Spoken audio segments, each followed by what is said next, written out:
WZBC now begins its broadcast day. WZBC is a Class A non-commercial radio station broadcasting at 90.3 megahertz with 1,000 watts effective radiated output in stereo.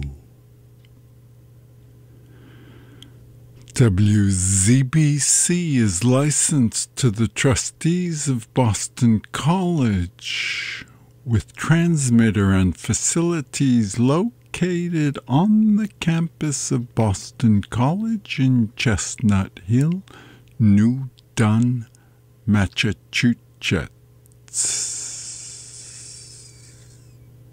On behalf of the entire staff at WZBC Newton, we hope you enjoys the day. And to make that happen, I'm your host, Herbie Perlman. This is the New at Dawn. We're going to move right into the latest in a series of radio eco-shock programs. Thank you, Alex Smith.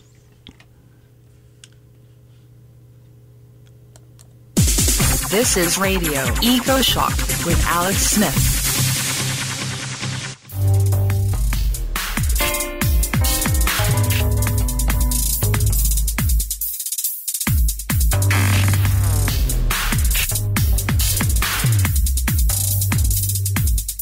Coming up on Radio EcoShock, two heavy hitters. We have the expert on past mass extinctions, and maybe the present one, scientist Peter Ward. Then climate scientist Paul Beckwith joins me. There is serious news about plankton, the tiny ocean plants that feed the seas and provide most of the oxygen you are breathing right now. I'm Alex Smith. Welcome to Radio EcoShock.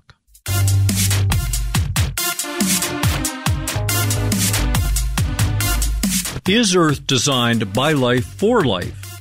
Or is this a casino of chance where catastrophe decides who survives? Those questions and more this week with Dr. Peter Ward on Radio EcoShock. I can tell you Peter is a professor at the University of Washington. He's a paleontologist. He's a specialist in the long history of Earth, its climate, and its periods of mass extinction. In my opinion, Peter is also one of the most underestimated minds in American science. I know he'll blush when I say that, but his 11th book shook me. It's called Under a Green Sky, Global Warming, the Mass Extinctions of the Past, and What They Can Tell Us About Our Future. That book presents the best theory we have on the mechanism of great mass extinction, and that was in 2007. 2 years later, he surprises again with the Medea hypothesis, which we'll touch on, and his 2010 book, The Flooded Earth, Our Future in a World Without Ice Caps, stands near my desk as a standard for the public. And in 2015, he published A New History of Life, The Radical New Discoveries About the Origins and Evolution of Life on Earth with Joel Kirschvink. It's radical science. We'll find out why. Peter Ward, welcome back to Radio EcoShock. Well, you're right. I am blushing. Okay, well, I've saved up some serious questions for you over the past few months, which touch on your string of books. And I'd like to begin by revisiting your now 10-year-old theory of how a massive extinction on land and sea creatures happened. Please describe the organisms that created a poisonous atmosphere for a time on Earth. Well, they say that the meek shall inherit the earth, and I think maybe that is just our underestimation of bacteria as being meek. They certainly run this world in terms of elemental cycling. They run the world in so many different ways. But I guess it's whenever you say don't make Mother Earth really mad, you're really saying don't enrage the bacteria. It's the microbial world which has gathered together to put forward some really nasty characters that, in some, have been able to produce these global catastrophes. And you've dived into a lake that had that kind of what I would call anti-ecology, for us at least. What was that like? Well, there are several of these, actually. The one that I know best is in Palau. It's a series of actually small lakes where on the surface you have these fantastic and marvelous jellyfish, but down beneath we find a completely different group of organisms. They're microbial. They're scummy greenish in color, and you're diving down through crystal clear down into this green goo. And you're also diving down from really the metaphor for our modern world, one full of animals, down into a world that was that before animals, the Precambrian world. And these, of all the microbes, are, at least for we animals, the most devastating because they produce hydrogen sulfide, very toxic, that nasty smell from rotten eggs, which is hugely poisonous to us. It's produced through normal respiration by these microbes, and it does move upward into the other parts of the lake, so the whole place smells like rotten eggs, at least faintly. And do we know where these sulfur-based organisms came from? Were they here on Earth before the great oxygenation event, or could they have arrived from outer space? Well, we certainly know they're among the most ancient organisms on Earth. And any one of us, I know you are located in British Columbia, it's not very hard to go find some. Simply go to a beach, dig down through the sand, even for 6 or 10 inches, and you'll hit this black, gooey layer, and you can smell the noxious sulfur coming out of it. The fossil record of these is very poor, but we have a microbial record that we can use from actually what makes oil, called biomarkers. And we find this oily residue all the way back in rocks over 3 billion years in age.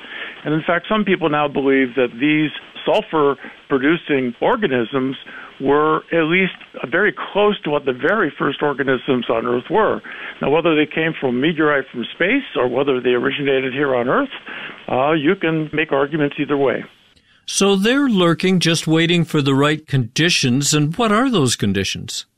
Well, they're strange organisms in that they really thrive in places where there is no oxygen. So this is where we find them on these beach locales.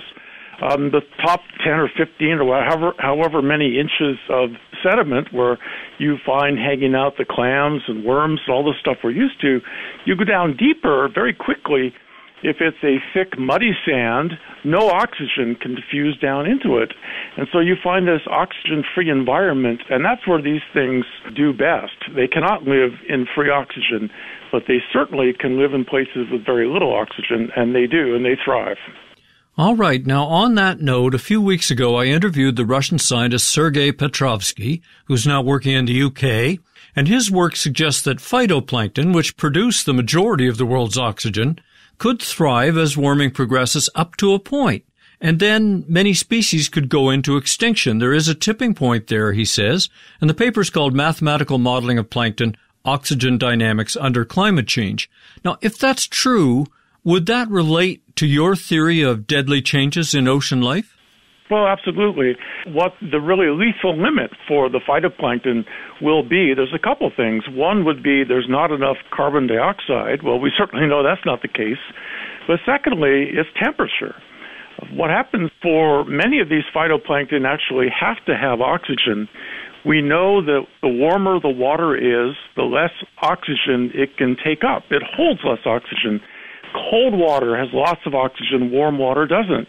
If we keep warm in the oceans, we lose oxygen out of them. We finally get to a point where there's no oxygen, and you're killing off the vast majority of phytoplankton, which themselves actually thrive in oxygen conditions. Sergei Petrovsky told us he had not yet checked his model against the paleoclimate record. Peter Ward, are you aware of any dip in world oxygen levels in that record since the great oxygenation event 2.3 billion years ago? Has it happened? Oh, yes, it's happened multiple times. Each of the great mass extinctions, in fact, of the last 500 million years has been proximally caused by a reduction in oxygen. And we find these conditions which cause oxygen to go down are themselves related to enormous changes in the geological history of the planet. If you have a case where you are suddenly exposing, let's say, lots of minerals that are already reduced, in other words, they haven't been turned to rust. So let's say we have lots of iron before we put it in oxygen and let any water go near it. Expose lots of iron-rich sediment that is in that chemical state, and you draw oxygen right out of the atmosphere.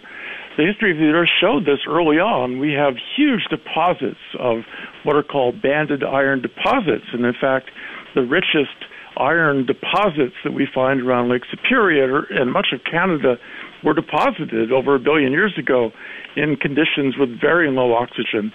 So we know that this has periodically happened. In the last 500 million years, the lowest that oxygen got was about 10%. It's 21% now. So it hasn't gone down to zero in the last at least 600 or 700 million years. Okay, I'd like to move on to a question that touches on your book, The Flooded Earth. In Robert Scribbler's blog, he's just a blog that I love to read, Robert Marston Fanny says sea level rise has accelerated, quote, from 2009 through October 2015, global oceans have risen by 5 millimeters per year. And he cites data and a graph from Aviso, A-V-I-S-O, the satellite altimetry data site. But on the other hand, Peter, very new science has come out suggesting a drier state of land is soaking up more moisture than before, limiting sea level rise, and that comes from work by J.T. Rager, a researcher with NASA's Jet Propulsion Laboratory. So we have two different points of view here. Peter, what do you see happening in this matter of short-term sea level rise? Well, there's far more than two. I think you're probably going to have a point of view from virtually every scientist who looks out there. I mean, the nice thing about those two examples is they're both really interesting examples of, first, how good our equipment is. Can you imagine that you're able to measure through satellite technology such a tiny change in sea level? But secondly, the other aspect that the land is drier, I don't think many people have really touched on that in the past. It's just one more example of how complicated it is to arrive at conclusions.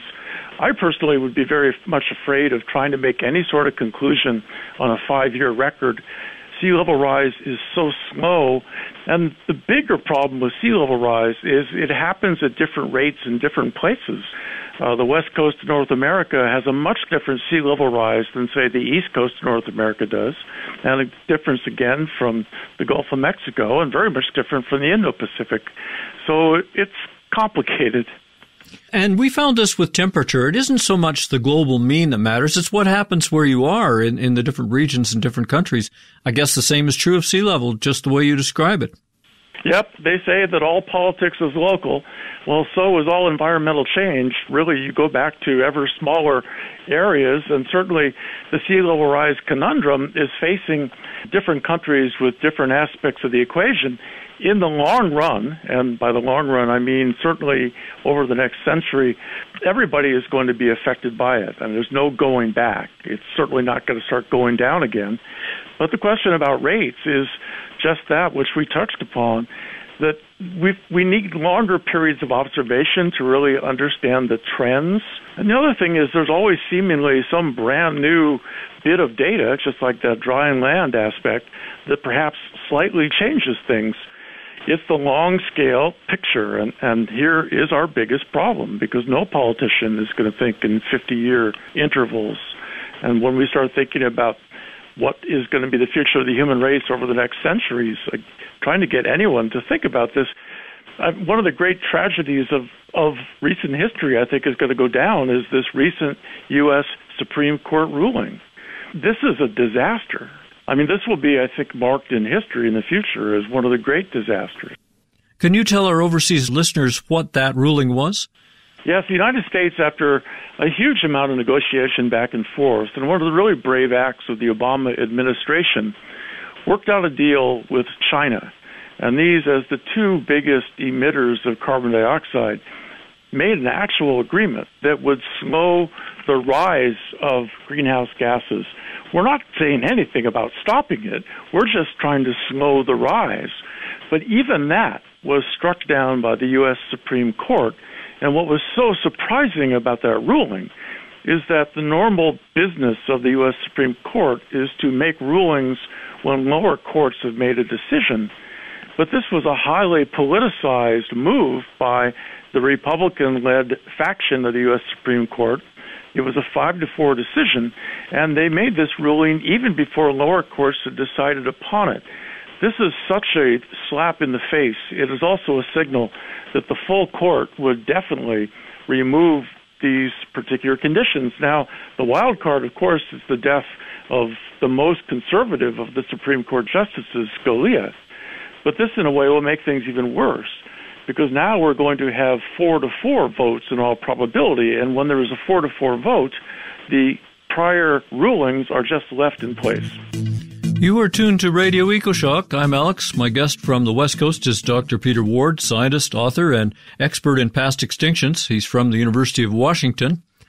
Moving on, starting in the 1700s, as you know very well, scientists, especially geologists, described the world as a gradual continuum where the present is the key to the past.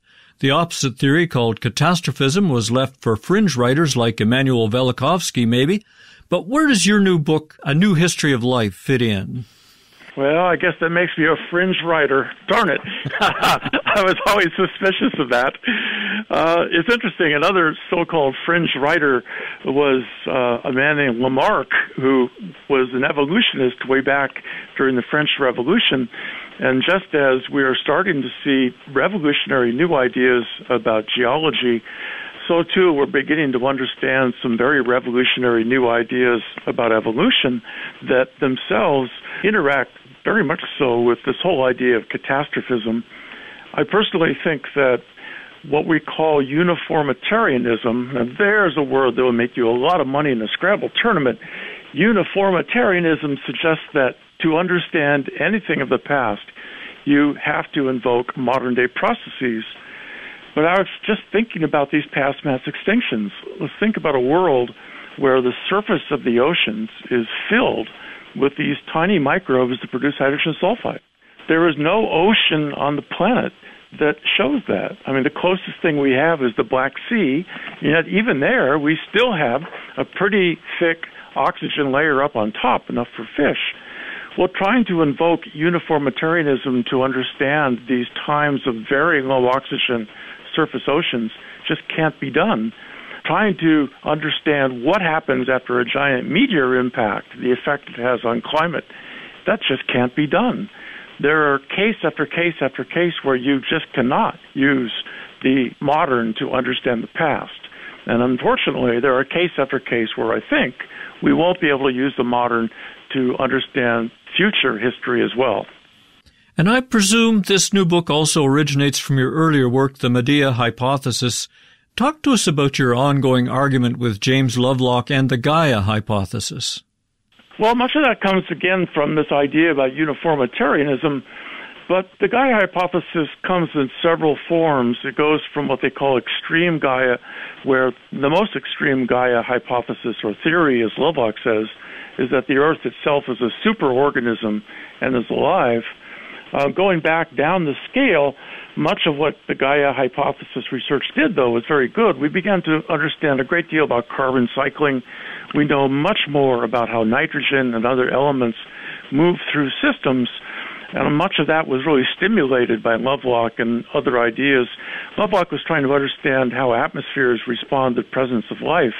But the scary thing to me about Gaia was this idea that life would fix it, that we can break the atmosphere by chemically changing it, and that life would find a way, as they said in Jurassic Park, old Dr. Malcolm, to bring it back into an equilibrium that's better for life. I really don't think that's the case. And how does your new history of life, what does it say about Darwin and the theory of evolution as the primary narrative of life's development on Earth? Well, one of the real interesting and, to me, in a way, scary aspects of biological research has been the research into a field called epigenetics, not just plain genetics, as Mendel first originated, but epigenetics suggests that something entirely non-Darwinian. Darwin, as we know, said that the way that organisms evolve is that you have natural selection, that an organism will produce more offspring, a species will produce more individuals than its environment can hold. There are just too many, and some will die. But Darwin never thought that any change that could happen in your life, other than your own death, would affect evolution. What if, for instance, something in your life completely changed your genes, so that if that event had not happened, you would have children that are different than they otherwise were? Well, this is what epigenetics is suggesting, that there are subtle and sometimes not so subtle changes to our sperm and our eggs that are produced by events in our lifetime. Darwin rolls over in his grave over and over and over every time a new research topic in this comes out, and increasingly it's being shown that this is the case. So how would you describe this book for us? Anytime you try to tell yourself that something is new, pretty much you'll find out from your audience that no, it's not new. Someone already found it out a long time ago. And there's the hubris in trying to say that you're trying to do something differently. Luckily or happily, some of the predictions that we've made and I've made in the past are coming true, but most unhappily for me, others of them are really coming true. In 1994, I published a book that was called The End of Evolution, and certainly this epigenetics is suggesting that evolution is changing. It's certainly not the end. That wasn't my title, that was the publisher's. But the prediction back in 94 that we would see a drastic decrease in overall biodiversity has certainly been held up in the recent book. The Sixth Extinction is just a replaying of that 94 book of mine over and over, and it's unfortunately the case. So what we try to do in this new book is to marshal, based on the newest scientific discoveries, ideas about the origin of life, about how early life was challenged by changing atmosphere, trying to look at what lower and higher oxygen meant during the period when animals first appeared, and trying to give some predictions then both about the future, but also pointing out the greatest dangers affecting the biosphere and how atmospheric change, much as like we're seeing now, are themselves a terrible, terrible portent. I want to talk to you about something rather strange about Google and the way the web tends to warp things. When I talk with some of the world's top scientists, and I do, it's not uncommon for them to mention your theories, and Radio EcoShock listeners ask about you. You've been on PBS, Coast to Coast AM, you helped Animal Planet. But if I Google Peter Ward and climate, the top couple of pages refer to a man who really is on the fringe of climate science. Do you know who I'm talking about? Absolutely. There's a funny story. He's pretty unhappy with me. And we, at the annual meeting of the Geological Society of America, the other Peter Ward, who certainly doesn't hold views that I subscribe to, had a talk, and he was given one of the prime slots, and the room filled up, and he stood up, and then people were saying, wait a minute, that's not Peter Ward, and others of my friends were going, my God, Peter, you've gone mad. Why are you espousing this crazy idea? What is wrong with you? We have to use our middle names. Mine's D, I think his is J. Yeah, we run into each other, and it used to be sort of funny, but he doesn't see the humor in it anymore. He seems rather angry, as a matter of fact. Well, listeners, Dr. Peter Langdon Ward is a volcano expert, and he brings out the theory that volcanic eruptions and depletion of ozone and chlorinated substances cause global warming and not fossil fuels. So, yeah, definitely a fringe case.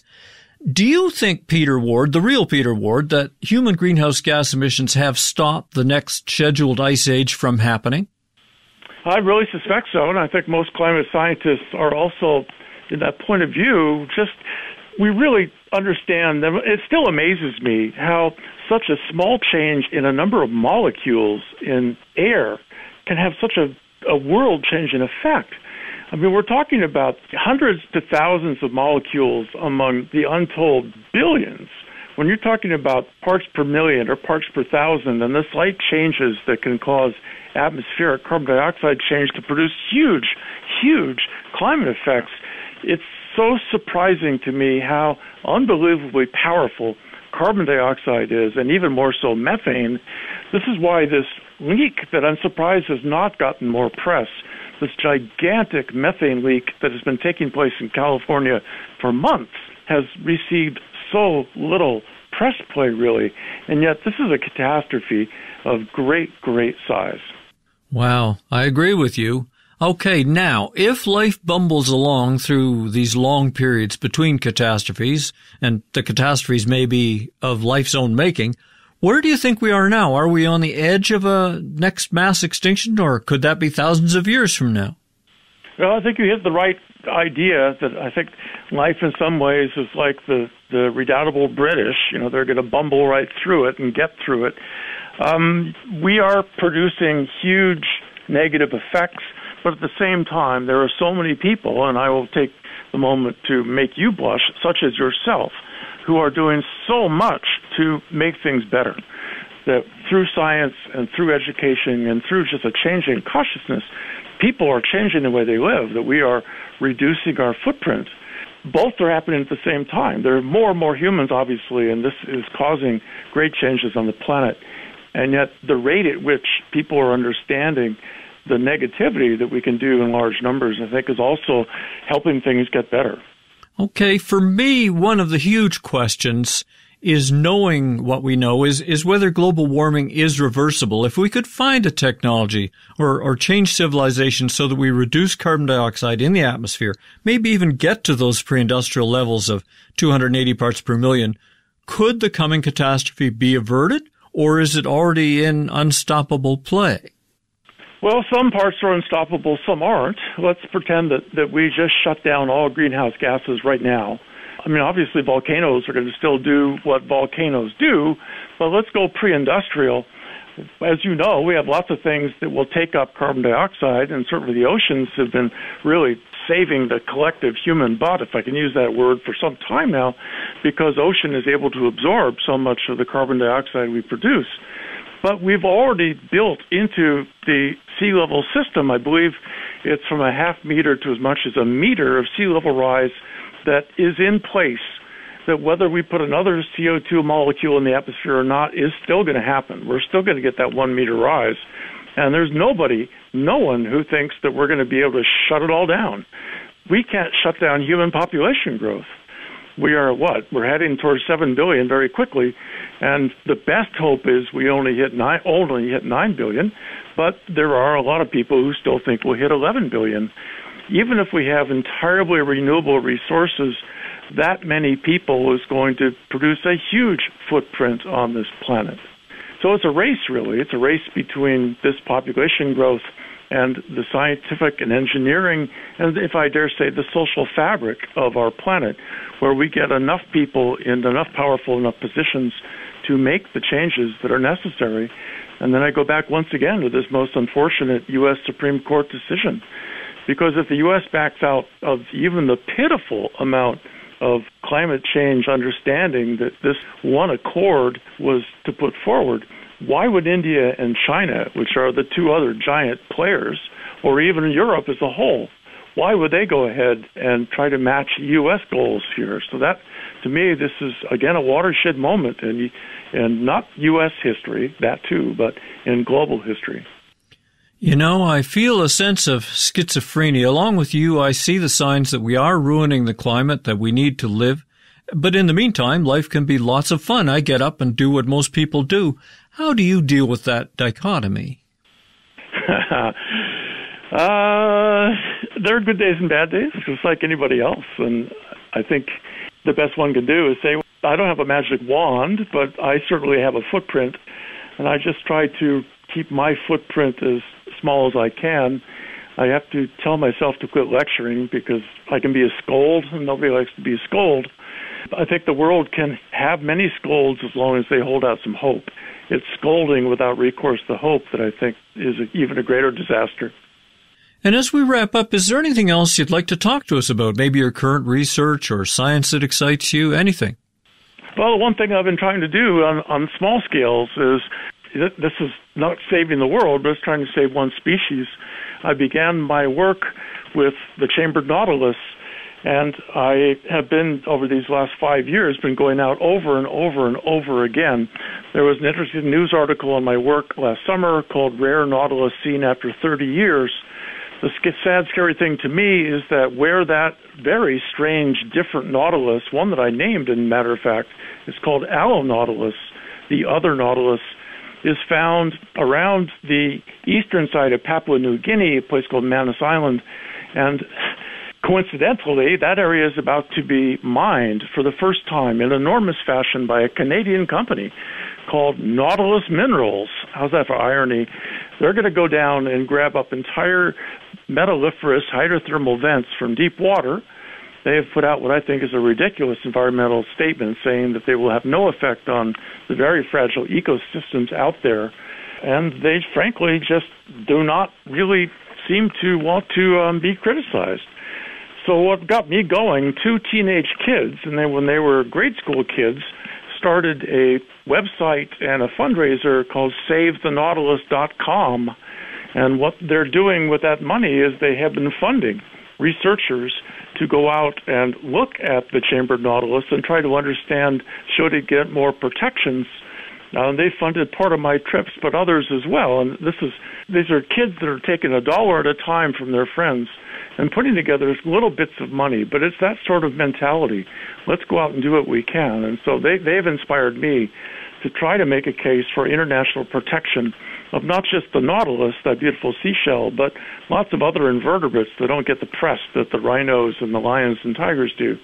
So SaveTheNautilus.com, two kids trying to make a difference. It's a website. It's very inspiring.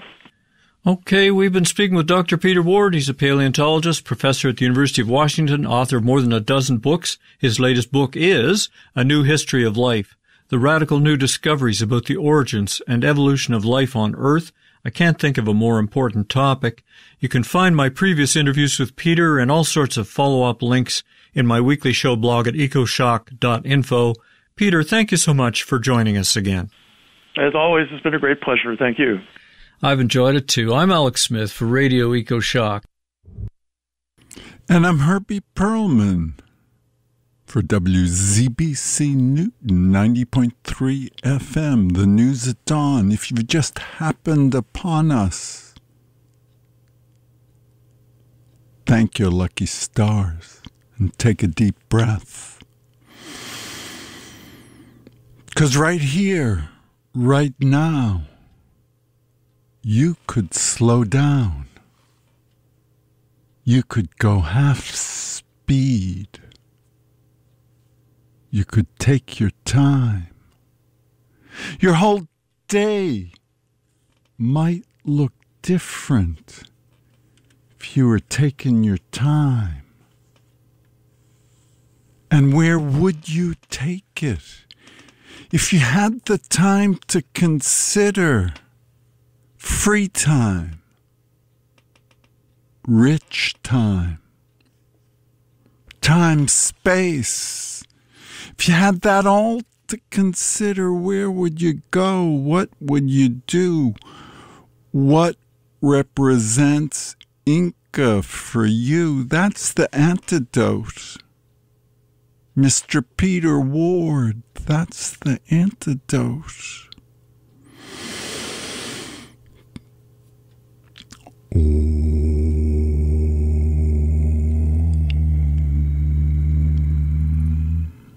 If you're one of the perfect audience to this program, you'll understand that Om, and taking a deep breath, and I re, TPP, all that's really important.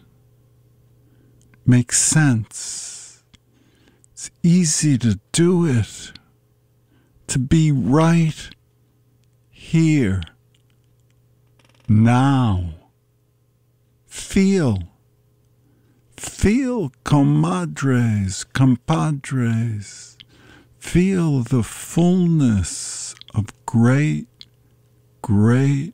fullness. It's enough. That experience of enough, the veil of time falls off your shoulders, and Digambara, you stand.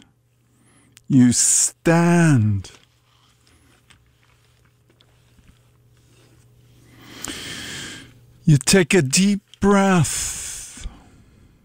You wonder, what am I doing here? What am I supposed to be doing here? Who is this I'm listening to? How can I be heard? inside the Coke 1% master narrative official story, inside all that, that's not going to change very much. In the near future, it's probably going to be Hillary versus Trump. It's not working.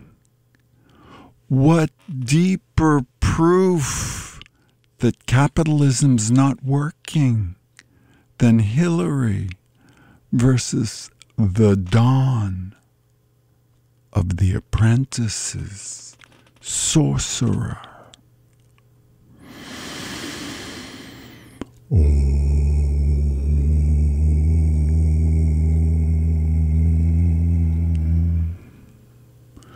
You become yourself. How would that be for you to become yourself? Everything you could be.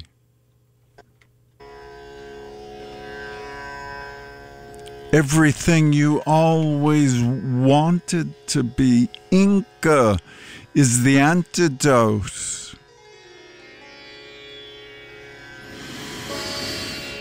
Us 36 understand underneath inner breath, width, and breadth.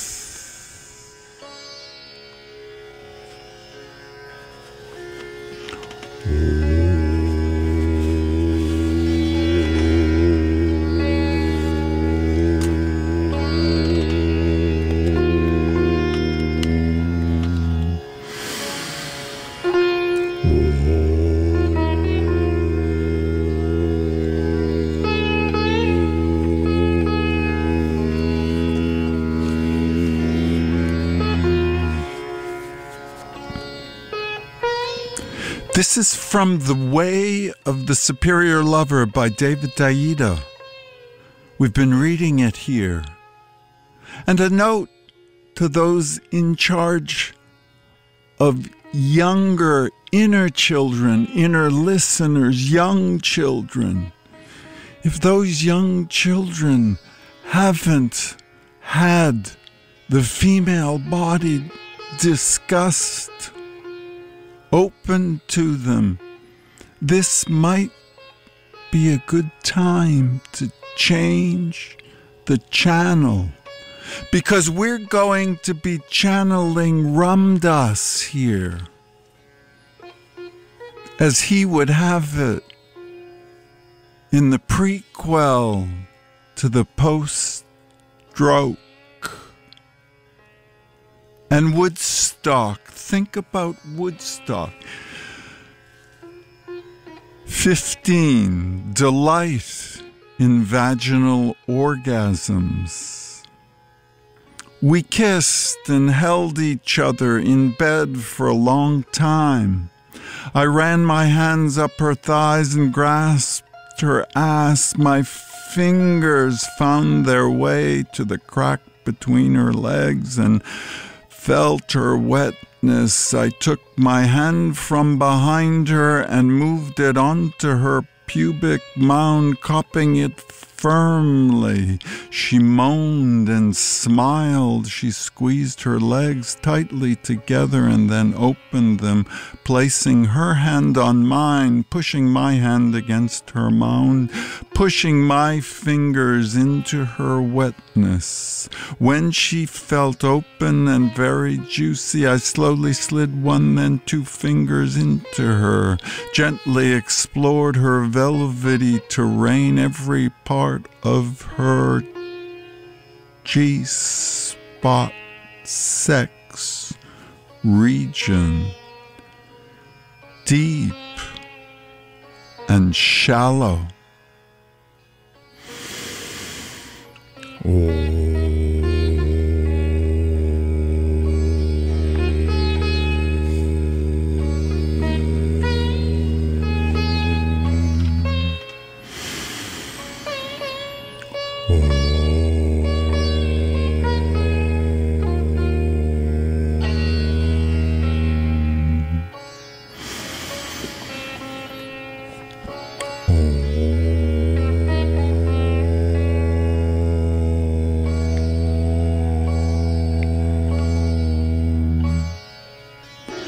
the left and right, front and back. After touching her throughout her softness and feeling her responses, I began to focus more on the G forces at the G spot gathering about 2 inches inside her front and center, just behind her pubic bone. Her G-spot felt spongy, a little bit ridged, differently textured than the rest of her vagina. I began to stroke up and down and across this area, moving my finger in a shape similar to the gesture indicating, "Come here."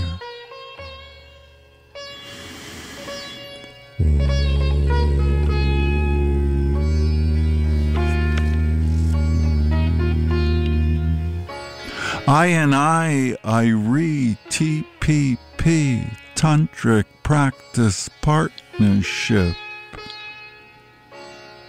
You have all the time in the world to go half speed for a half life.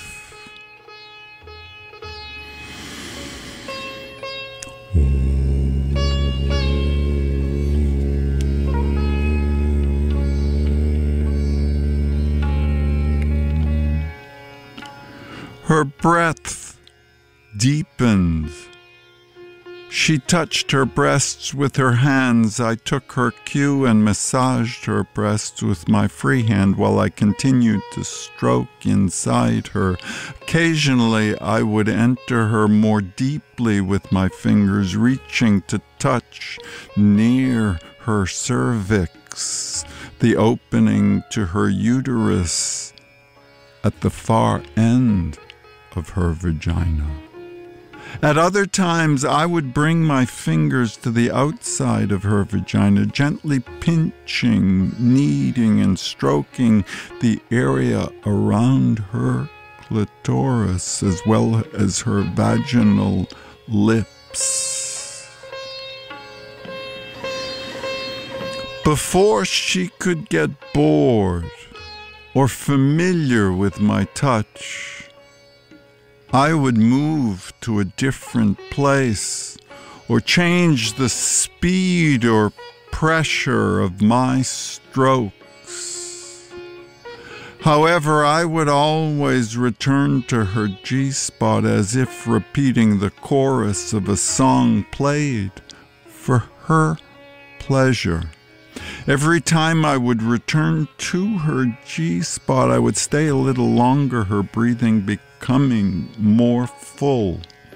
Before I would move to briefly massage the rest of her vagina from cervix to clitoris and outer lips. With my other hand, I would stroke her neck, breast, belly, ass, legs, and feet. This went on for some time.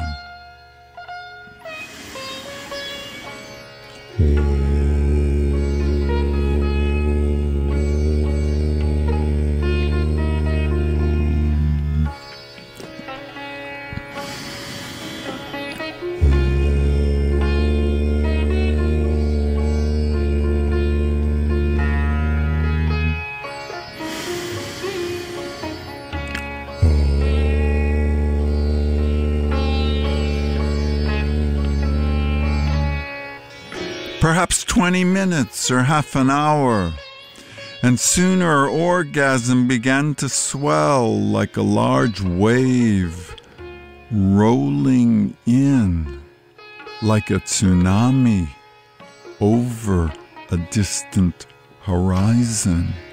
Drink your Fukushima Kool-Aid and imagine, reimagine how it might have been.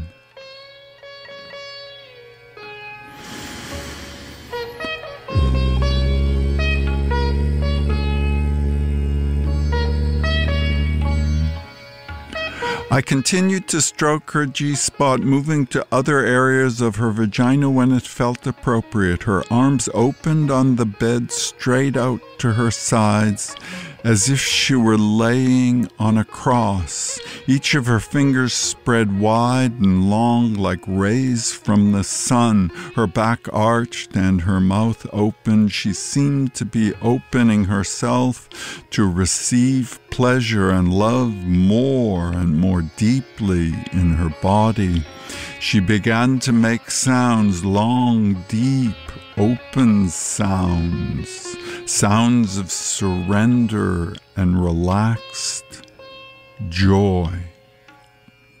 All the time in the world, she seemed to be saying, she seemed to be having as the waves rolled up and down, inside out, upside down, reversing ancient curses epigenetically.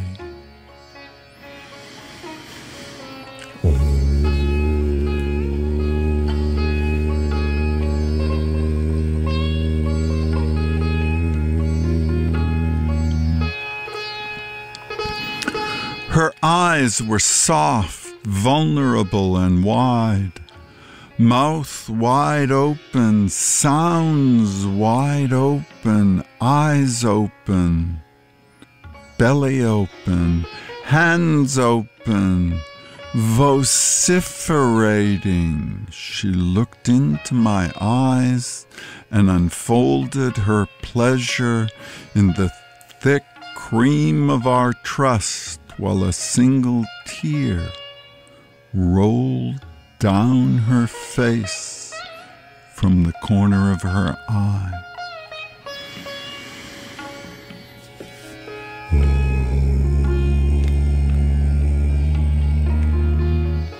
Now, my perfect audience, take all the time you need to take that in.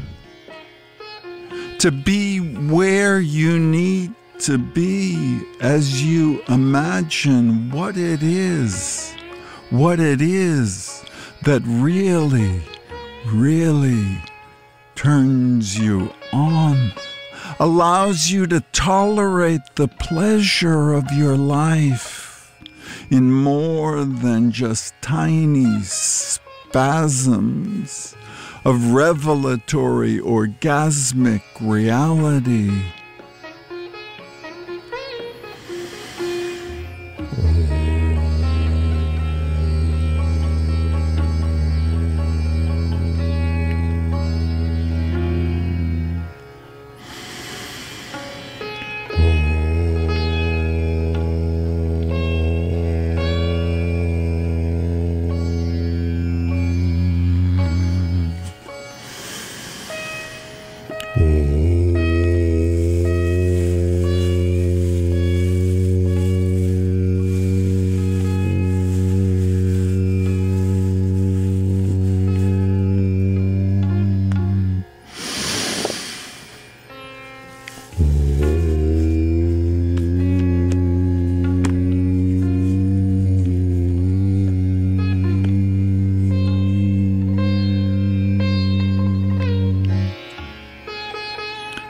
The sacred sauce is unleashed.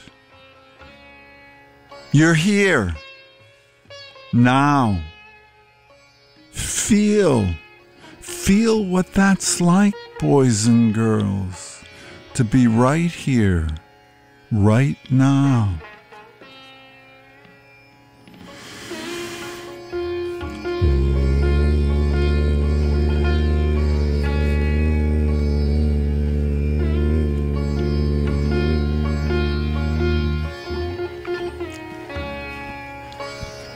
Vaginal or G-spot orgasms are deeper than clitoral orgasms. They take longer to occur, sometimes 30 or 40 minutes, and they usually require stimulation of the G-spot, which may or may not happen with genital intercourse. You will need to experiment with different sexual positions and different angles of the pelvis to find a way for the penis to come in contact with the right place in the vagina. Some women find that rear entry or doggy style is the best sexual position for achieving G-spot or vaginal orgasms. Other women prefer the front-to-front position with the man's penis angled in a way to hit the front wall of the vagina rather than sliding past it without much contact.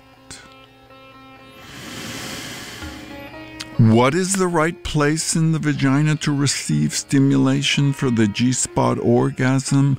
That depends on the woman. Some women have well-defined areas, their G-spot a few inches inside and on the front or anterior portion of the vagina. This area is sexually responsive in a unique way.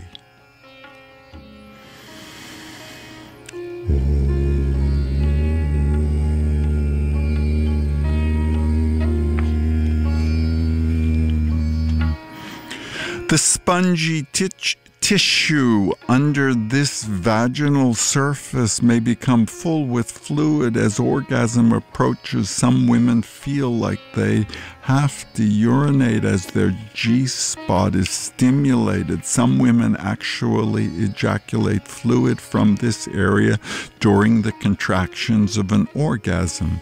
Other women do not have well-defined G-spots, but still enjoy deep vaginal orgasms, which are very different from clitoral orgasms. I am using the term G-spot orgasm, quote unquote, and vaginal orgasm, quote unquote, to mean the same type of orgasm. More full than a clitoral orgasm, though in general not as profound as a cervical orgasm. Whether or not you are a woman with a well-defined G-spot, your vaginal or G-spot orgasms will be more full, more emotional, slower, longer, and deeper than your clitoral orgasms.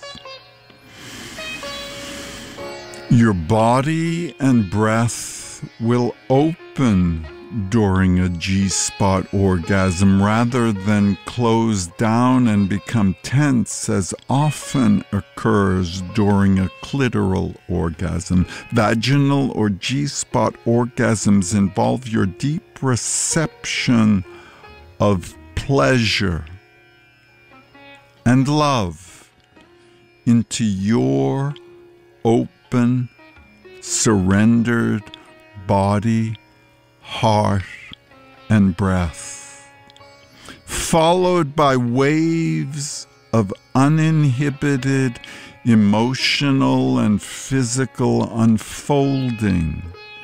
Whereas clitoral orgasms often involve a, quote, clamping down, unquote, in short and intense pleasure.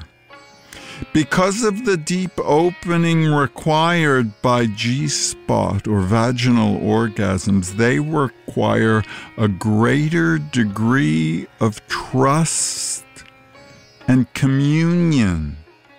Tantric orgasmic reality enlightenment is the ideal context within which that G-spot vaginal orgasm can take place. When you trust that it's safe to be with who you're with and to imagine yourself enough, worthy of full and deserved orgasm.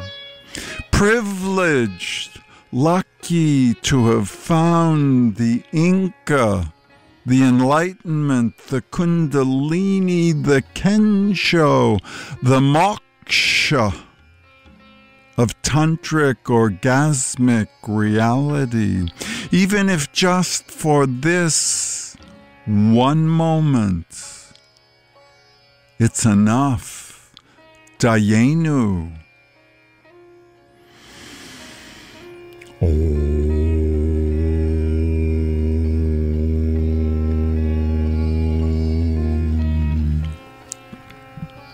It is possible, boys and girls, my perfect audience. It is possible to reverse the curse, even if extinction 2112 comes around as it seems it must, if we continue the business as usual, highly invasive, corrosive, corrupt, capitalist, Flint, Watergate.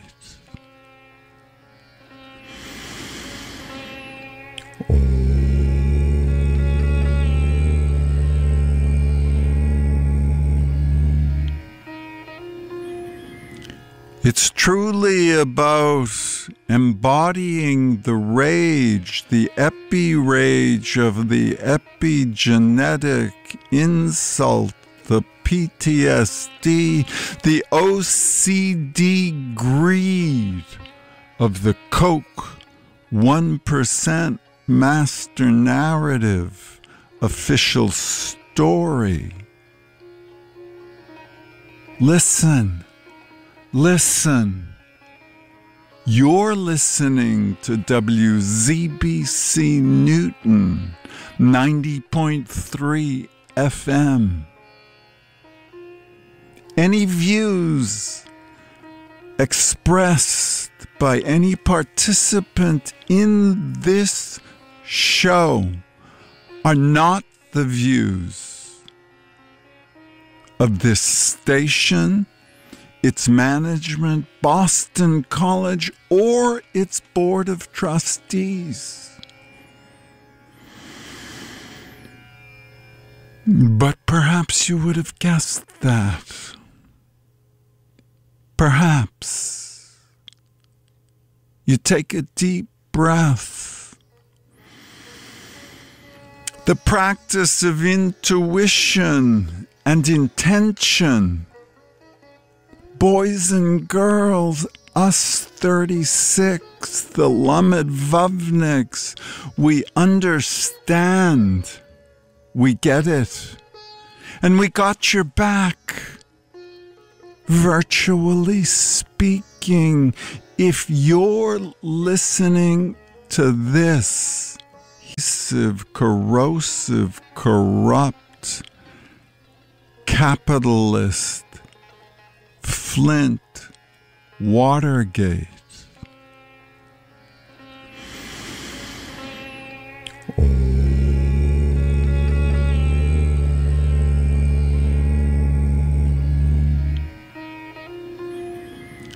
It's truly about embodying the rage, the epi-rage of the epigenetic insult, the PTSD, the OCD greed of the Coke 1% master narrative official story. Listen. Listen. You're listening to WZBC Newton 90.3 FM. Any views expressed by any participant in this show are not the views of this station, its management, Boston College, or its board of trustees.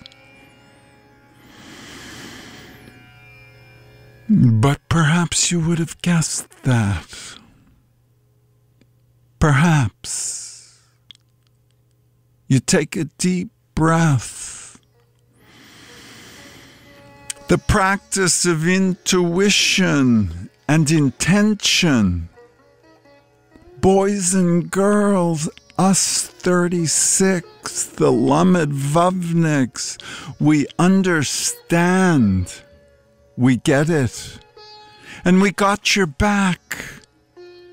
Virtually speaking, if you're listening to this here, now, you're saved.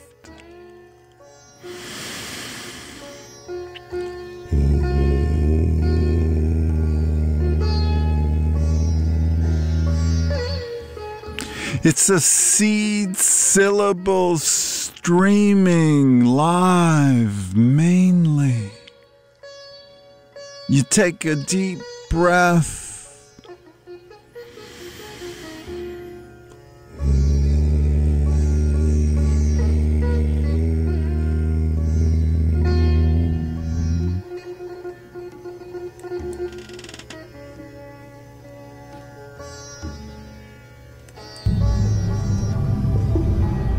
You're listening to EcoShock Radio for the world.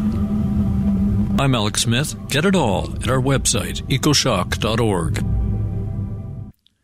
During these difficult times, please help your local nonprofit radio station keep going.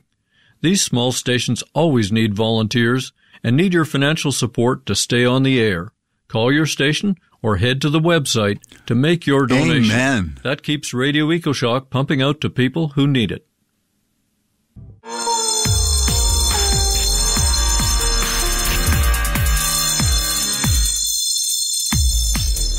The world economy is teetering. The weather is nuts and dangerous. So let's talk about plankton. Those little critters in the ocean we never see produce most of the oxygen you are breathing right now. They are the bottom of the food chain for ocean life, and they are in trouble. Here to chat about all this is a regular EcoShock correspondent, climate scientist Paul Beckwith. Paul, welcome back. Hello, Alex. It's always great to be talking with you. I appreciate it, too. You know, first of all, I was kind of shocked at what the word plankton really means. It's about as scientific as saying a zillion little things in the ocean we mostly can't see. You know, I mean, Paul, what is plankton really? Well, plankton are very, very tiny plants, and like any other plants, they require carbon dioxide, they require sunlight, and they also require nutrients. So in the ocean, they only get that sunlight if they're near the surface of the ocean. And they get the nutrients mostly from upwelling from deeper water levels. And, of course, there's lots of CO2, and we're providing ever more amounts of CO2 for them. Right, and just to be clear for listeners, there is also zooplankton, the animal types of plankton, but we're not going to be talking about them in this show. Okay, so a lot of troubling and amazing science is coming out about plankton in just the past couple of years. Why do you think, Paul, scientists are working so hard on these tiny sea creatures? Well, phytoplankton, apart from being the base of the food chain in the oceans, and they are mostly consumed by the zooplankton, as you mentioned, the very tiny animal plankton, they provide lots of the oxygen in the air that we breathe. In fact, it was the evolution of plants on the planet which created the oxygen in our atmosphere that we breathe. And presently it's believed that about every second breath you take contains oxygen that is derived from phytoplankton in the ocean. I didn't really appreciate just how big these fields of plankton, I would call them, are until I looked at some of the satellite photos. How would you describe these pools of sea life to people who haven't seen those photographs?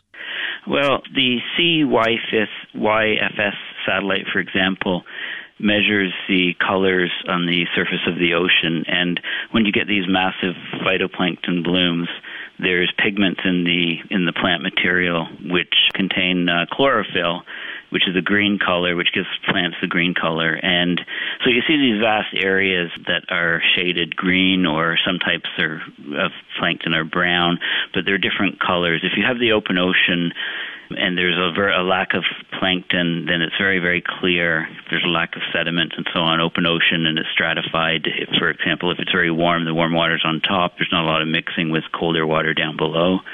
So there's not a lot in that water, so it's very, very clear, and it's that characteristic blue color that we see in the water when we go to the Caribbean, for example.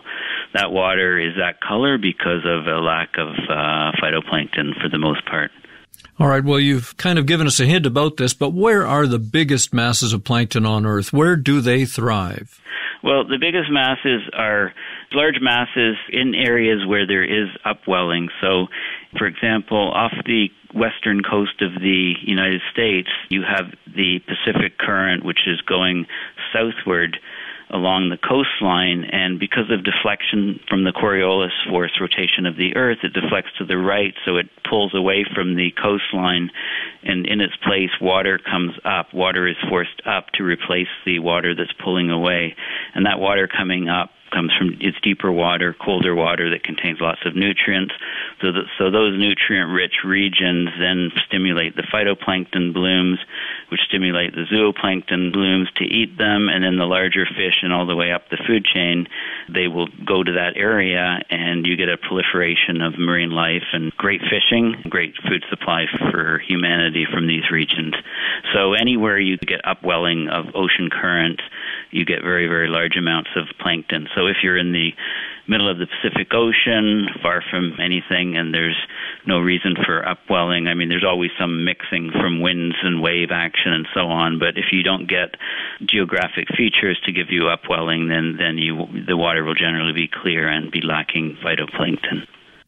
Now, according to a study in 2010, we've already lost about 40% of the plankton in the world oceans. Could you tell us about that study, please?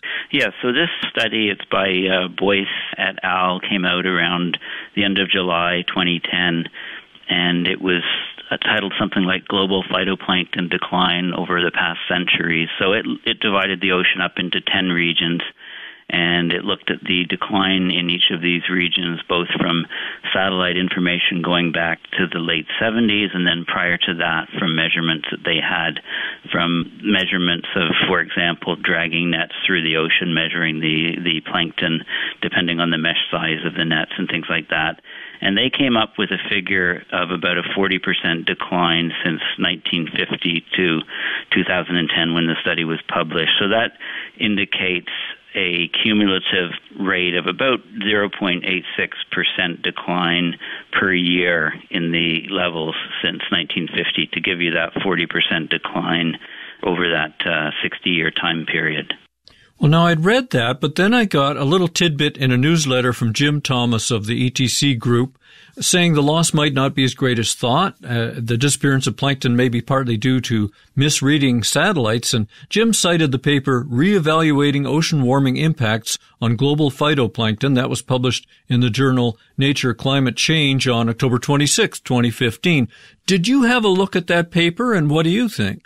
Yes, I did have a look at that paper, and that paper is fascinating, and it's very hopeful.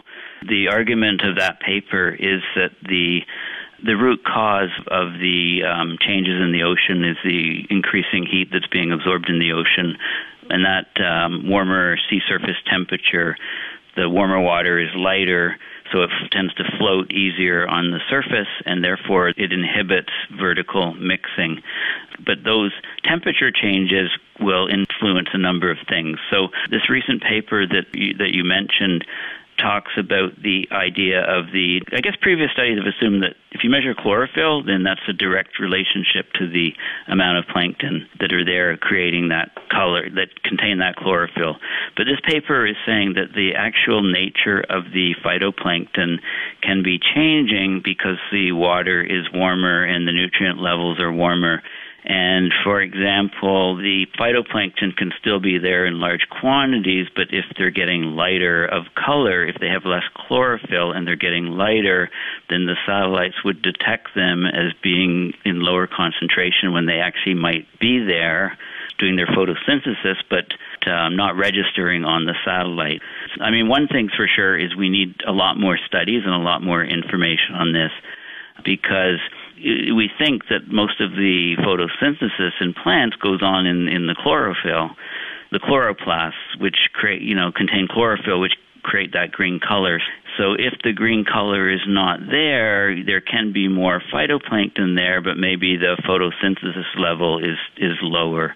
So there's things called photoacclimatization, where when plants are exposed to a brighter environment, then the efficiency of the photosynthesis process is increased, so therefore the plants can have less centers where they're doing that photosynthesis, for example. We know if the CO2 levels are different in the atmosphere, if they're higher, plants tend to evolve to have fewer stomata, which is the area where the gas is exchanged with the plant, because they can extract energy more efficiently from the photosynthetic process. They don't need as many sort of centers of photosynthesis. So in that case, this is what's going on. We're seeing the interaction of the biosphere, more specifically the flora, the plants that are changing. And also, you have to look at how the animals can also be changing, because if there's more phytoplankton that are being produced, for example, then there can be more feeding done from the zooplankton. It all enters into the equation. But this study is showing that, this is a very, very key thing. Obviously, if these phytoplankton produce 50% of the oxygen that we breathe, we need to really find out all about their cycles and the levels and how they're affected by not only ocean temperature, but also ocean acidification.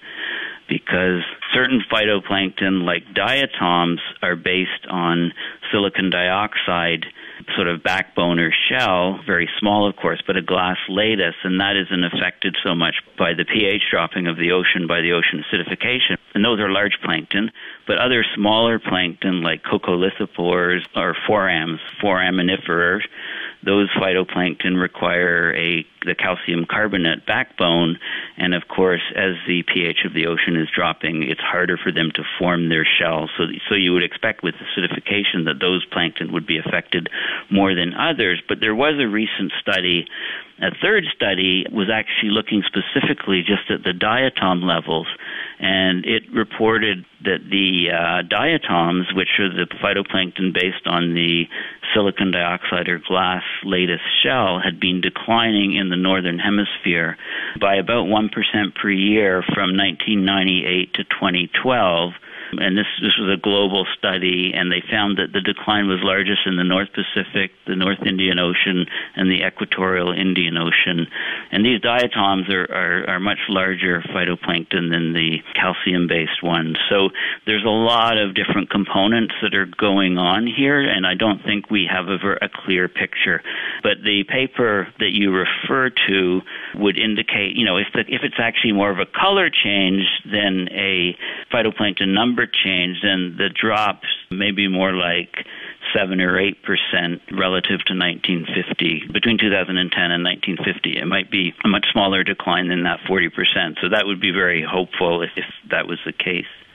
Well, as you say, we'll have to find out. We need more research because it's very important stuff. This is Radio EcoShock. I'm Alex Smith with my guest, Canadian climate scientist Paul Beckwith. Paul, it's odd for me to say I'm talking with a Canadian climate scientist. So many of them were more or less banned from talking with the media by former Prime Minister Stephen Harper. I had to call someone in England or the United States to find out what Canadian climate scientists were doing, if they had any government funding or hope of that. I guess we're going to go through a big change with a different Prime Minister. Yes, hopefully, lots of people, lots of these climate scientists that lost employment, in the last decade, that some of them are stayed in, moved to other countries and stayed in maybe Australia is not the great, they'll be coming back from Australia if some of them were there because they had, big cuts, or they're talking about big cuts at their Cicero Science Institute. But it actually amazes me that, how little we really know and understand some of these processes in the ocean that are so important to sustaining life on this planet. Like phytoplankton are actually quite amazing creatures, and it's estimated that the mass of all the phytoplankton on the planet is about half of the biomass on the Earth, and that's amazing. How can something so small be have such a large component. So I don't know. I mean, I've seen that number, and I've tried to confirm it. Maybe some of the listeners can look into that. And also, I've heard things that so during the day when the sun is shining, the phytoplankton are proliferating on the surface, and during the night, the zooplankton that generally hang out down in the water column, maybe 100 meters down, they generally migrate upwards at night and do their feeding at night, and that migration of the zooplankton up to the surface is the largest migration of animals on the planet. So these things are happening every day, and most people are really unaware of that they are happening, and that they're extremely important to all life on this planet. Well, let's move up to the Arctic, Paul. It's been kind of a specialty area for you. Do you think Arctic superwarming and the loss of sea ice has affected plankton there?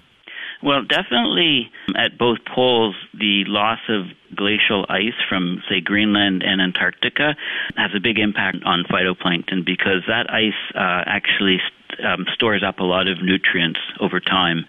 And so dust particles falling on the ice, getting embedded in the ice, build up, and as it melts, they're in the meltwater that goes out to sea, and they're high in nutrients. So if an iceberg breaks off, say cows off Greenland or Antarctica and travels through the ocean, then to melt, travels to lower latitudes, then it can leave a trail hundreds of kilometers long of phytoplankton in the wake of the iceberg, because as it's melting, the nutrients are all coming off and stimulating the phytoplankton growth there. In terms of the sea ice melting back and the snow cover melting back and the Arctic becoming a lot darker, the seawater is getting a lot warmer. Generally in the Arctic, there's very good mixing. You don't get stratified layers of water like you do at lower latitudes. You do get some layers of higher, for example, fresh water floating on top of the saltier seawater. You can get cases where you have warm water being of higher density than colder water because of a big salinity difference. So then some of the warmer water can be deeper down and the colder water can be at the surface. And you get some things like that happening. But generally you don't have a barrier to vertical mixing. So you get lots of vertical mixing. Now what you do have, of course, if you have the sea ice and snow cover on top of the sea ice, then the light is not able to penetrate into the seawater. So that really inhibits the phytoplankton growth. There are some types of phytoplankton that grow on the undersurface of the ice, and of course, as the ice thins, and you can get more phytoplankton growing on the underneath the ice because you get more light penetration, and then that will contribute as a positive feedback to melting more ice. Also, at the edges of the ice, there's lots of phytoplankton and lots of sea life, and that's where the ringed seals go, and that's where the polar bears used to feed off when the ice was sturdy enough to hold them. But of course, that's all changing now. So the Arctic ecosystem is changing more quickly than any other region on the Earth, and as part of the seawater over the eastern Siberian Arctic shelf have warmed to 5 to 7 degrees above normal, and these currents extend down. This warm water extends down to the seafloor, which is a big concern for thawing out methane clathorates and increasing methane emissions in the Arctic. So you really need to look at all of the aspects. I know you want me to just talk about phytoplankton, but I have to bring in all of these other elements into our discussion as well. Yeah, that's the environment they live in, so I can see how all of those could be factors. What do you think, Paul, of this paper by Sergei Petrovsky, who found that with enough warming, there could be a massive die-off of phytoplankton, the plant type of plankton that provides most of our oxygen, as we've said?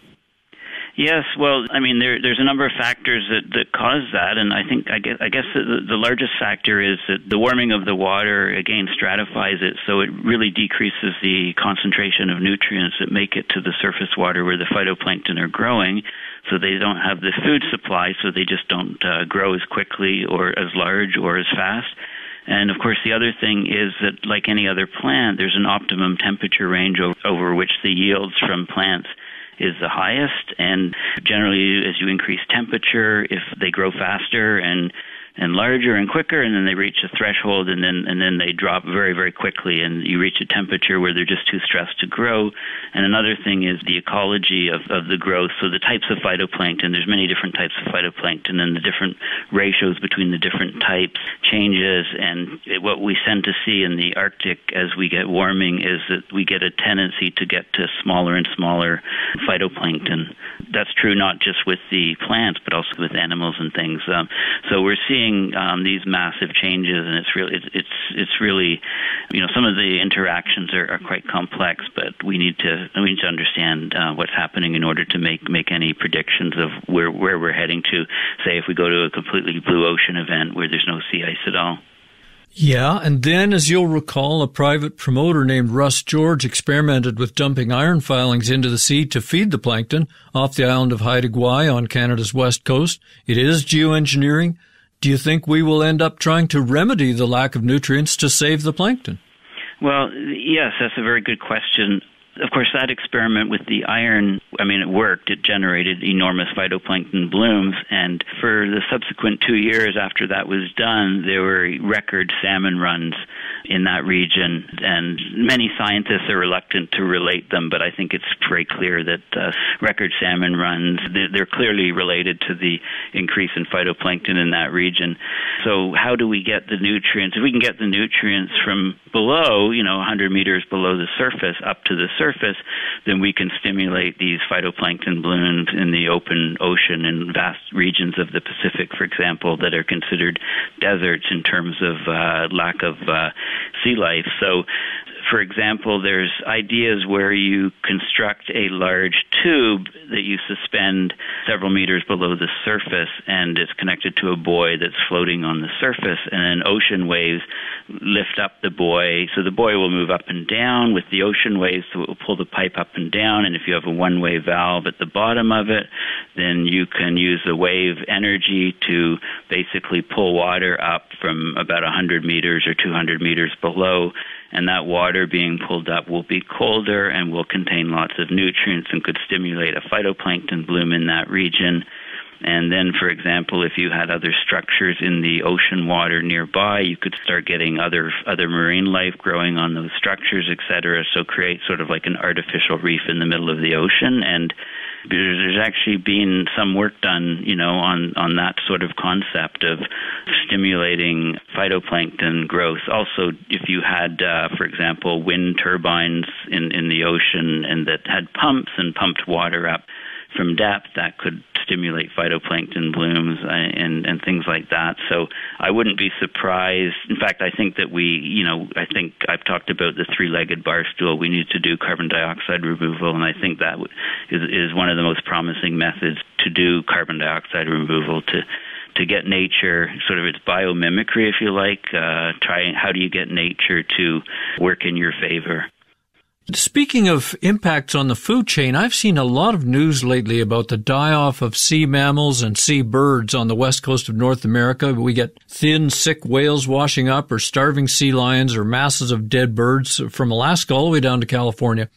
And I know some of my listeners attribute this to radiation from Fukushima, but I'm wondering, Paul Beckwith, could the trouble be really with plankton off the west coast? Yeah, I think a lot of the problem is because of the plankton, would be my view. The oceans are enormous, although there's huge amounts of radiation that has been dumped continuously from Fukushima, tons and tons of water. It's just like an open loop. They bring in the seawater to cool and then send it right back out into the ocean. As horrible as that is, the ocean is still diluting lots of that, that radiation. So I would say it's much more plausible that the die-off of these creatures is due to their general lack of food supply. And it's been exacerbated this year, of course, by the massive El Nino, which is still very powerful and will continue to be strong, probably at least for the next 3 or 4 months, I would guess.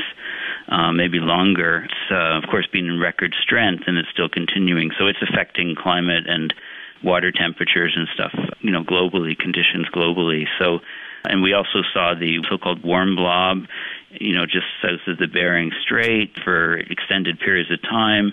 And then we saw a very warm blob just off California that was contributing to that drought, and that's been sort of persistent for many years. And then we saw the buildup of the very strong El Nino, which initially amplified those other warm blobs, but now they've essentially pretty much disappeared, and it'll be interesting to see if they recover. So we have the El Nino on top of the global warming, the abrupt climate change. We're definitely seeing ocean patterns changing, ocean currents changing, both in the Pacific Ocean and in the Atlantic Ocean.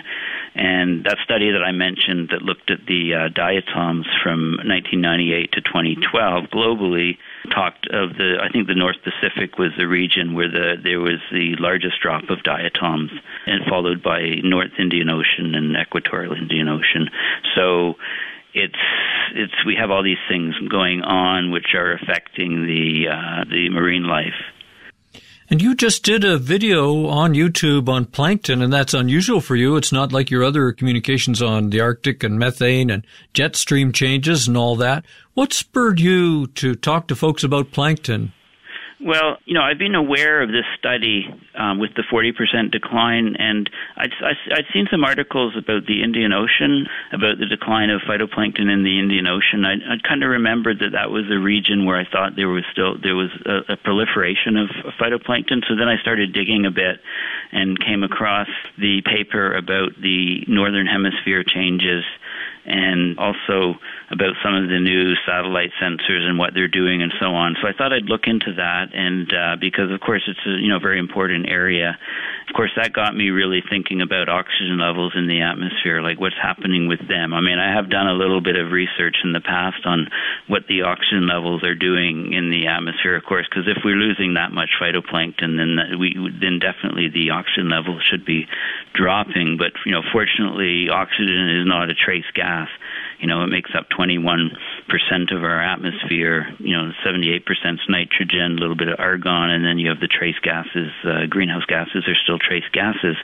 The increased combustion of burning of fossil fuels is obviously using up oxygen, because when we burn something, it's basically carbon reacting with oxygen, producing carbon dioxide, so it uses up oxygen. But as the greenhouse gases, as CO2 grows, say from 300 to 400 ppm, that's a rise of 100 parts per million. And if you have a drop of oxygen of 100 parts per million, it won't even show up. We go down from 21% to lose 100 parts per million. You're not even going to notice it, right? As you go up to a higher altitude, the oxygen level drops, right? So you're not even going to notice it. But I think with some of these smart sensors that people are starting to produce, it would be great to carry a device which measured the oxygen level and the CO2 level and the methane level on sort of a watch-sized device. And then if we had metrics like that, instrumentation like that, it would make people a lot more aware. Because walk next to a highway, and I'm sure the oxygen level is nowhere near 21%. It's probably 10 or 15%. You start getting headaches and stuff. It's not just from the noxious fumes, but it's from the combustion of all those cars combusting burning the oxygen in the air in your particular region. So I'm going to do a video very, very shortly about the oxygen levels, because the Earth has gone through periods where oxygen levels were about double what they are. Well, not double. Right now we're 21%. During the Carboniferous, when there was no ice on the planet and things were much greener, we had green coverage everywhere, the biomass was enormous, we had about 30% oxygen in the atmosphere, whereas in other periods we've had as little as 13, 14, 15% at surface level on the planet. And of course, these affect things a lot. When the oxygen was 30%, the atmospheric pressure was higher, and of course it changes the morphology of animals. For example, insects were enormous at that time, and it was very easy for things to fly because the atmosphere was thicker. So the metabolism was completely different, because less energy would need to be expended by animals to extract the oxygen out of the air that they needed, because the oxygen levels were much higher. So Therefore, more of the animal would be developed and there'd be less muscle, less systems in the animal to extract oxygen from the air. It would be a lot easier. So therefore, the animals could be much bigger, for example. So I'm looking at some of these aspects right now. I find it's quite fascinating. All right, we've got to wrap up at this point. Tell listeners about your new website and about the videos that you've been posting on YouTube. Yeah, so if you haven't, please have a look at paulbeckwith.net and peruse the menus. And I do post, I try to do a new video every few days or so and post it up onto the website and put lots of other stuff there. So please have a look at that. And also you can find me easily on Facebook and Twitter and many different places on the web. We've been talking with the one and only Paul Beckwith. He's got 2 master's degrees, and that's while he's working on his PhD at the University of Ottawa in climate science. Paul is a great communicator. You can check out his YouTube channel, his new website at paulbeckwith.net. I'll put links to that and his very active Facebook page in my Radio EcoShock blog at ecoshock.info. Thanks again. I love listening to you talk, Paul. I really do. Well, thank you, Alex. It was a pleasure. I'm Alex Smith for Radio EcoShock. You're listening to EcoShock Radio for the world. Next week, Radio EcoShock covers the coming phenomenon of food shock. That isn't about doom or fantasies. The warning comes from government-funded institutions and serious scientists. Be sure to tune in to our Food Shock show next week. If you missed something from today's show, you can download it and listen again, all for free, from my show blog at ecoshock.info, or just listen on the audio page at soundcloud.com/Radio EcoShock. Notes for this program with lots of links to follow up are published every Wednesday at ecoshock.info. We are out of time. I'm Alex Smith. Thank you for listening again this week and for caring about our world.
From Sri Nisargadatta Maharaj, I am that.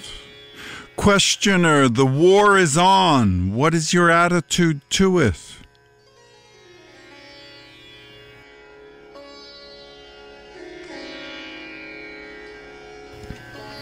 Maharaj, in some place or other, in some form or other, the war is always on. There are always refugees. We ourselves are the refugees of the Holocene, soon to be. Was there a time when there was no war? Some say it is the will of God. Some say it is God's play. It is another way of saying that wars are inevitable and nobody is responsible. Questioner, but what is your attitude? Maharaj, why impose attitudes on me? I have no attitude to call my own. Questioner, surely somebody is responsible for all this horrible and senseless carnage. Why do people kill each other so readily? Maharaj, search for the culprit within. The ideas of me and mine are at the root of all conflict. Be free of those ideas of me and mine, and you will be out of conflict.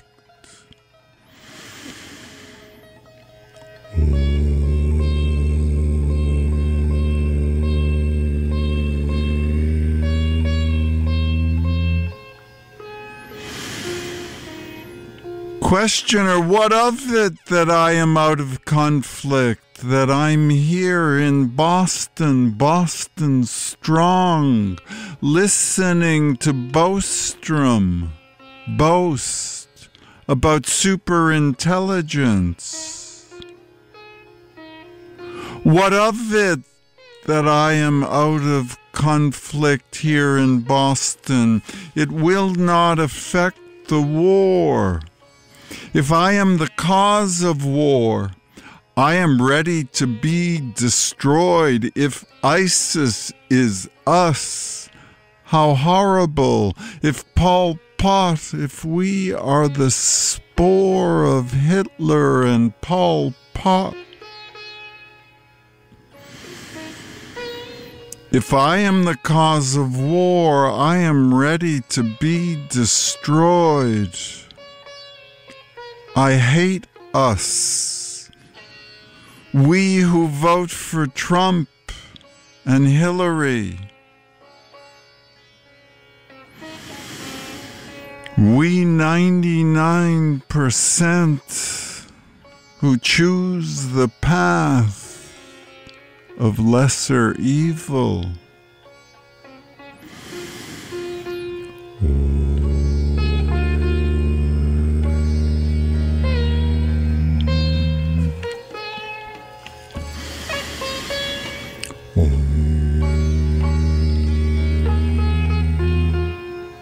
Yet it stands to reason that the disappearance of 1,000 like me will not stop wars. They did not start with my birth or with the birther or Obama. Nor will they end with my death or his depth of his getting it. How toxic the Coke 1% master narrative, official story, thanatocracy is. Thunder-thighed thugs lard us over with overlords and COINTELPRO and Snowdenized surveillance and Maribified in Lindaland. You take a deep breath.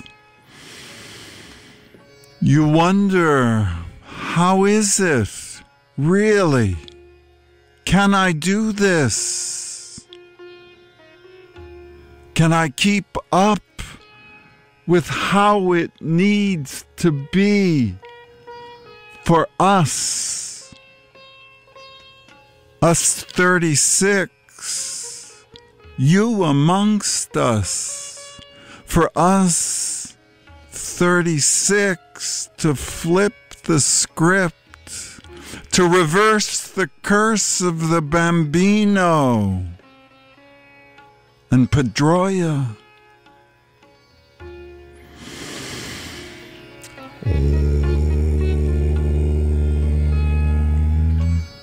In Flint, there are Deflategate moments, and at Peyton's place,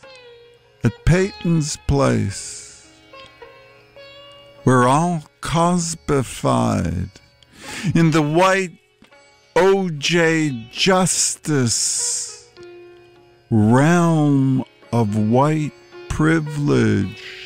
And some few celebrities.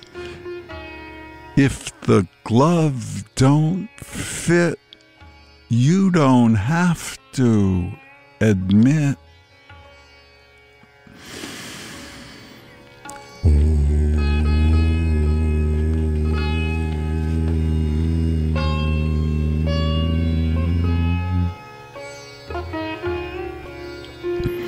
I am not responsible. Who is? Maharaj, strife and struggle are part of existence. Why don't you inquire who is responsible for existence? Questioner, why do you say that existence and conflict are inseparable? Can there be no existence without strife? I need not fight others to be myself. Maharaj, you fight others all the time for your survival as a separate body-mind.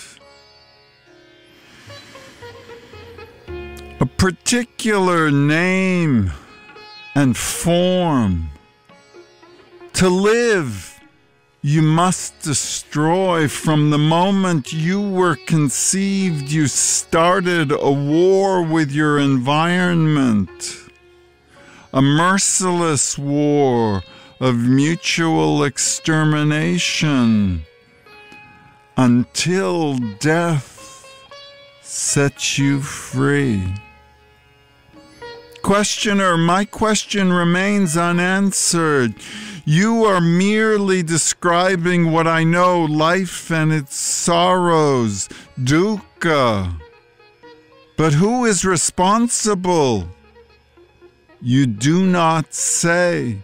When I press you, you throw the blame on God, or karma, or my own greed and fear, which merely invites further questions.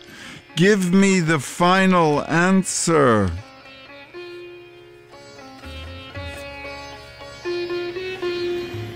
Maharaj, the final answer is this: nothing is. All is a momentary appearance in the field of universal consciousness. Continuity as name and form is a mental formation only, easy to dispel. Questioner, I am asking about the immediate, the transitory, the ephemera of appearances. Here is the picture of a child killed on a Mediterranean beach. A Syrian, 3 years old, killed by a system that allows his killing. It is a fact staring at you. You cannot deny these facts. Those refugees. Now, who is responsible for the death of that child? Maharaj. Nobody and everybody. The world is what it contains, and each thing affects all others. We all kill the child, and we all die with it. Every event has innumerable causes and produces numberless effects. It is useless to keep accounts. Nothing is but a trace gas.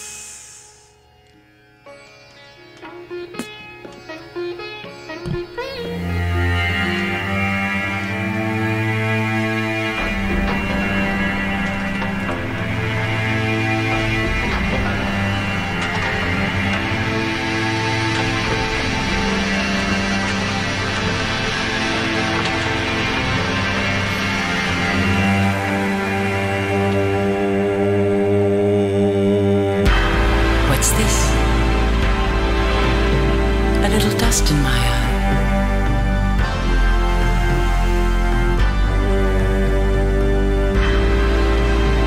Well, I'm not the type to cry.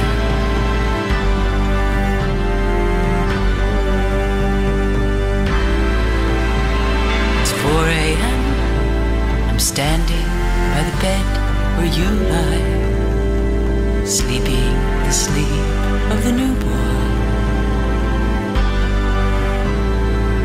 My finger to your lips, warm hair.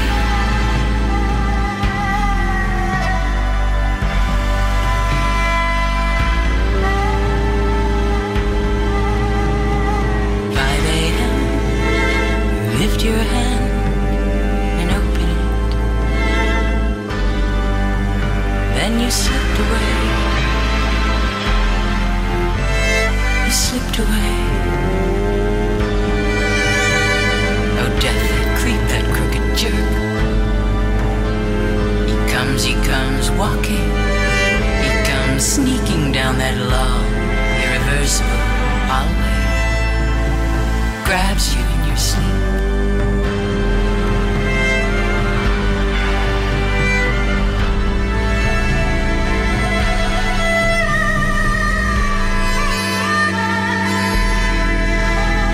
I walk outside to the parking lot. Bright coins of water on the sidewalk.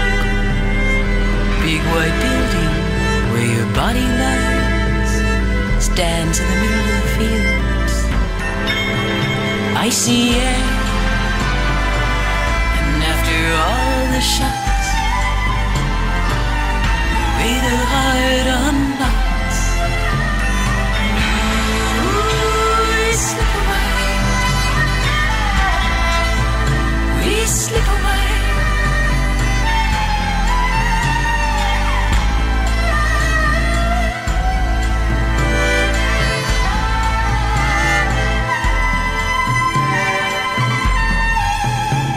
I'm thinking about the way they lost things, always come back, looking like something else. A fishing pole, a shoe, an old shirt, a lucky day. Then they slip away into the remains of the day. They slip away, slip away.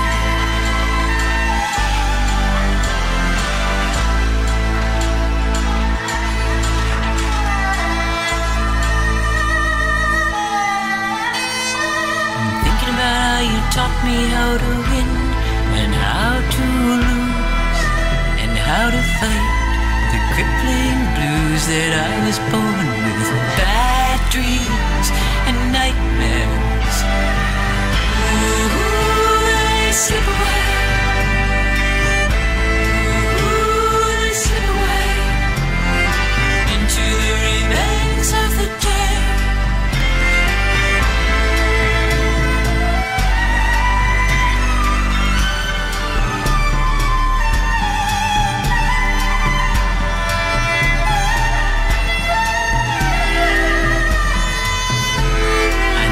Sometime I'll stop looking for you, stop seeing your face every day.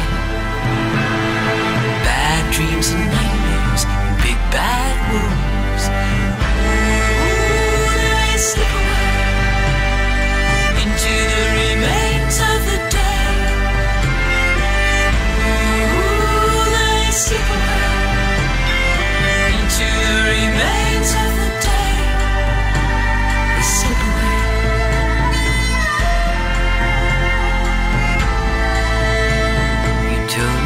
No idea how to die, but I saw the way the light left your eyes, and after all the shocks, the way the heart unlocks. Ooh, then you slipped away, you slipped away.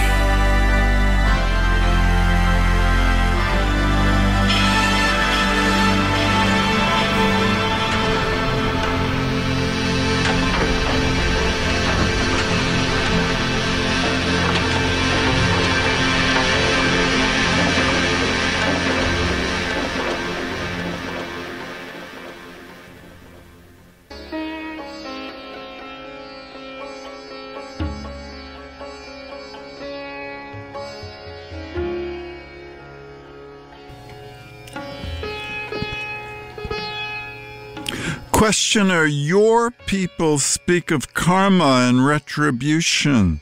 Maharaj, it is merely a gross approximation. In reality, we are all creators and creatures of each other, causing and bearing each other's burdens. Questioner, so the innocent suffers for the guilty? Maharaj, in our ignorance we are innocent. In our actions we are guilty.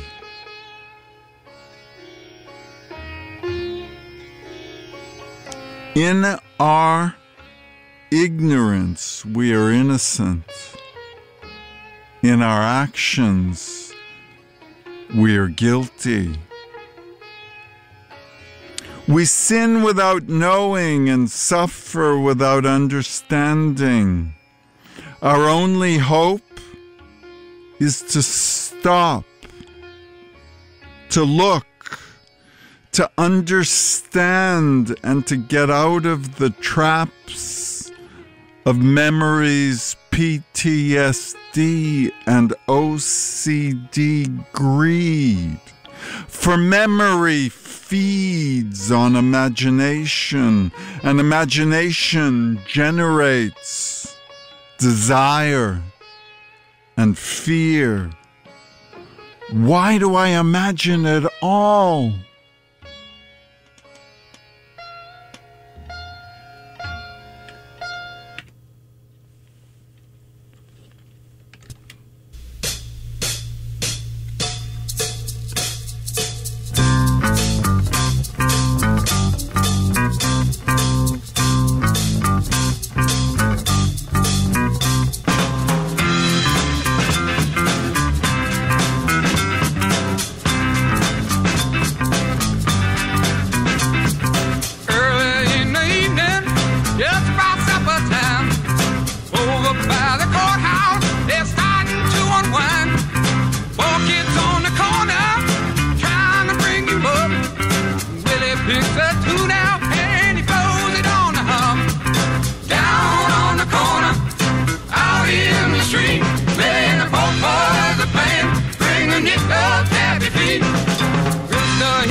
pick up bass and solos for a while.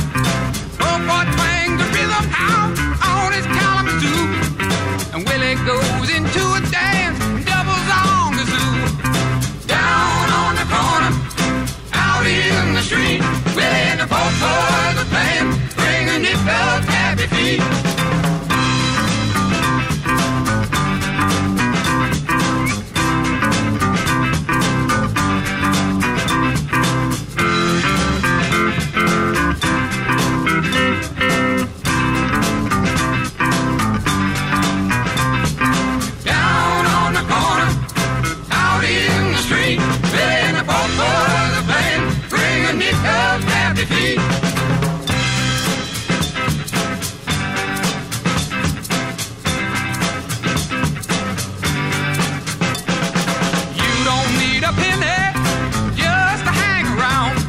But if you got a nickel, won't you lay your money down? Over on the corner, there's a happy door.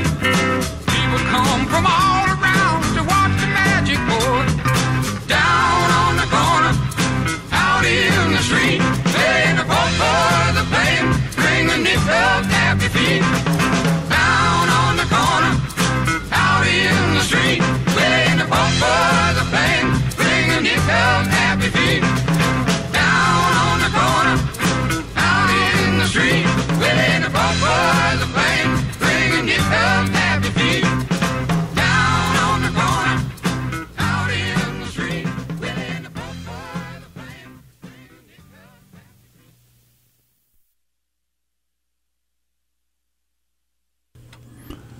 That's pretty close to the end for me. You're listening to WZBC Newton 90.3 FM. I'm Herbie Perlman. This is The New Dawn. The new news at dawn. The new normal 2.0 at dawn. You can check me out if you want to catch any more of what I do on herbieperlman.com. www. Virtually speaking, I'm right with you. I'm right here. It's right now. It's a good time. You wonder a little bit about what might happen. Moon rises and sets in the real world. Islands and hurricanes. Wind blows in from Jersey. It floats across the bay into the open ocean. It's a good day to run away. Freedom is a scary thing. Not many people really want it.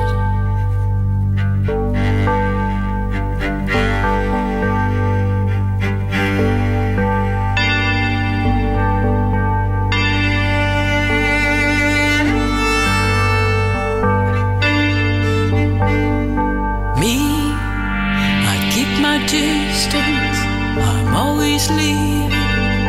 That's just my way. Cool water. Now you're just another speck on the horizon. Just another speck on the sea.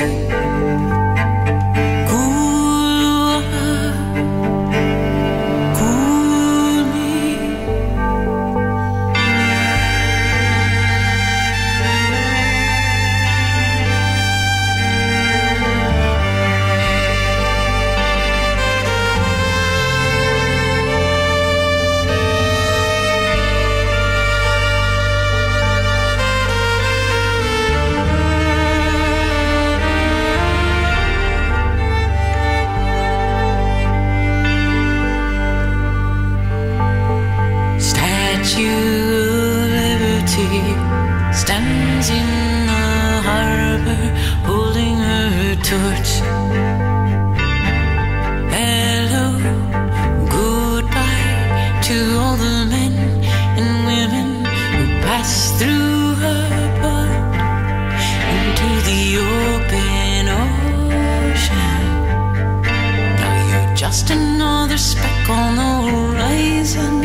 the sea.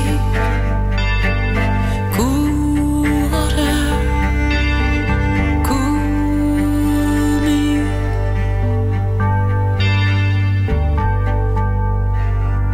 Freedom is a scare.